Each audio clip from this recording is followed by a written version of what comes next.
hope you're all doing well. I'm going to be doing an English version of Colossians 4 from 3 to 6, so stay tuned and may God bless you. I'm going to be starting on verse 3 and 4 since they have a similar topic. I'm going to do it together. It says, "And pray for us too, that God may open a door for our message, so that we may proclaim the mystery of Christ, for which I am in chains. Pray that I may proclaim it clearly as I should." So I'm going to start with verse 3. It says, "And pray for us too." Before in verse 2 and 1, the previous video that I explained, I said that it says that devote yourself to prayer. So it's only beneficial to yourself, to the only oneself. But now it's saying pray for us too. Paul was writing this when he was in jail. And so when he says pray for us too, he means so that God can open a door so that they can get out and preach the message of Christ. And also here from here, before I start, one thing I should advise anyone that's watching this: whenever you don't feel good or anything, don't be afraid to ask people to pray for you, because then not only does that make it beneficial for you, but then the other person that's praying for you is doing the priesthood work that it says in 1 Peter, where it says we're a royal priesthood. We're doing the work of praying for someone else and then sending the prayer to God, like how it was doing in the Old Testament. So that's just a little advice before I start. And so let me continue on. It says that that God may open a door for our message so that we may proclaim the mystery of Christ. Here he's saying it detailed. He didn't say pray for us too, so that just regular day prayer, like God bless them. He's not saying that. That's good, but that's not what he's saying. He's saying so that God may open a door. They're in jail right now, and they want to proclaim the mystery of Christ. So the Bible right now, he wants to proclaim it. But in verse 4, it says that pray that I may proclaim it clearly as I should. Here it says that, here is very, very detailed. He's saying pray that I may proclaim it clearly as I should. So whenever we're preaching about God, that's good, when we're preaching about Jesus. But one thing we need to be careful about is sending the message out clearly as we're supposed to. Whenever false prophets and false teachers that say they believe in God and they teach about Christ, the thing about them, they preach about Christ, but they don't send the message clearly, in a negative way.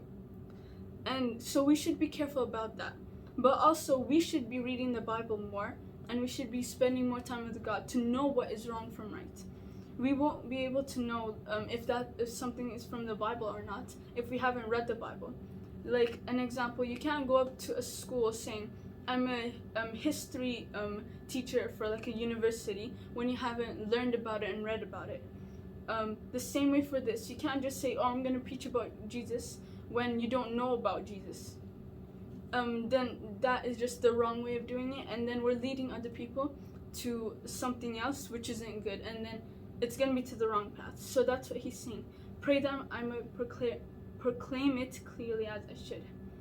So here it says, it just doesn't say pray that I may proclaim it clearly, but as I should. We're supposed to proclaim it clearly, or else no one is going to come to God properly.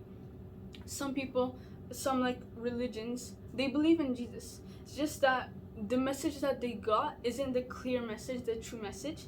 So then that's when their connection with Christ fails. So then our job is to proclaim the message, but in a proper way, where then the connection with Christ is good, and it works properly. Verse 5, it says, "Be wise in the way you act towards outsiders. Make the most of every opportunity."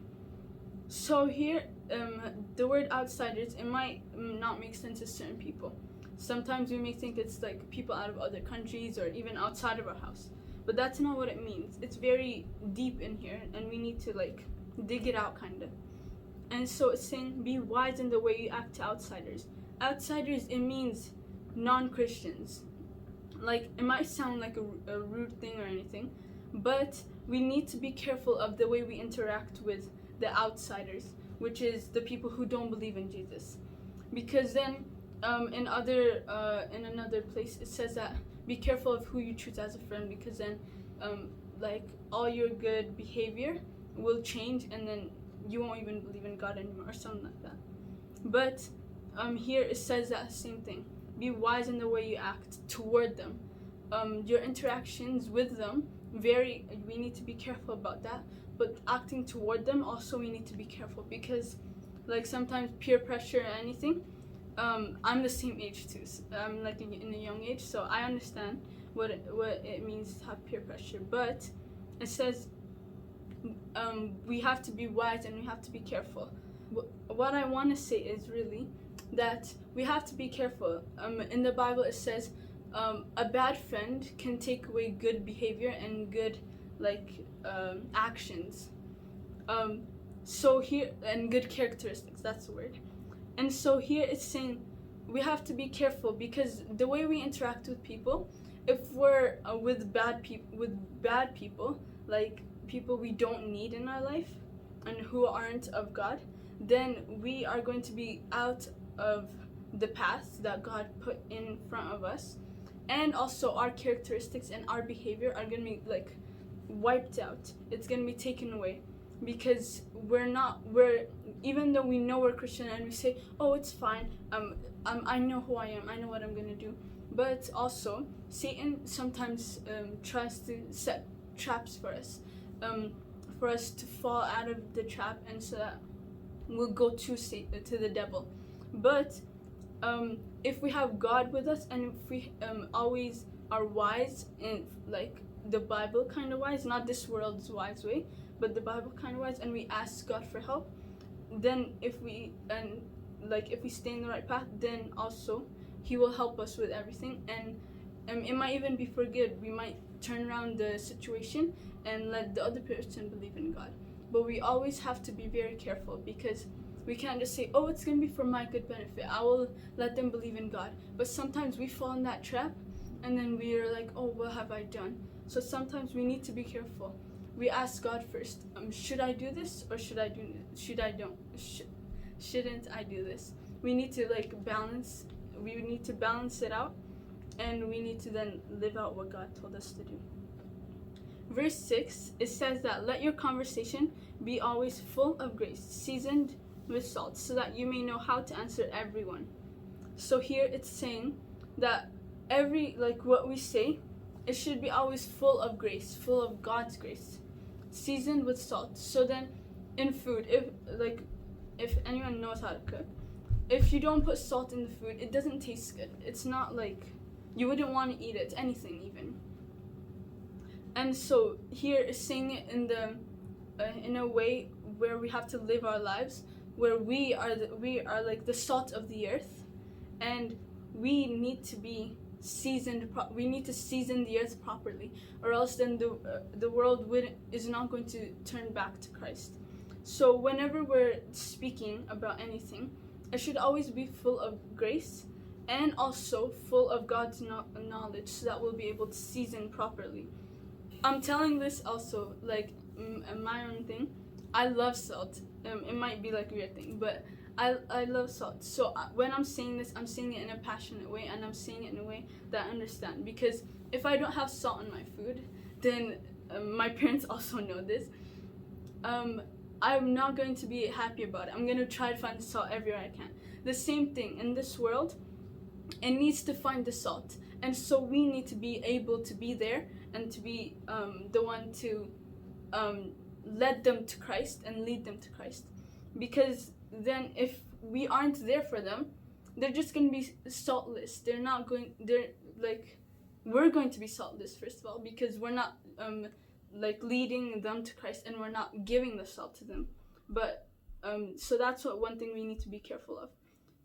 It also says, so that you may know how to answer everyone.